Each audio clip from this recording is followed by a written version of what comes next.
Hello everyone, how to totes back with another new video, and in this video I'm going to show you how to turn on receiving public message on Roblox. It means that if you turn on this option, then everyone on Roblox account and can able to send you the message. So you can see the right hand side on your screen. It's called the settings option, right top hand side, and click the settings. Then you can see it's my setting option, and you can see the third option, privacy. Simply click here.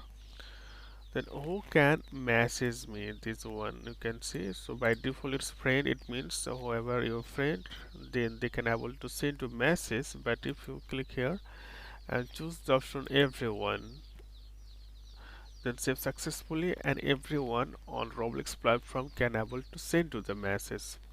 So okay friend, today's no more, and thank you for watching.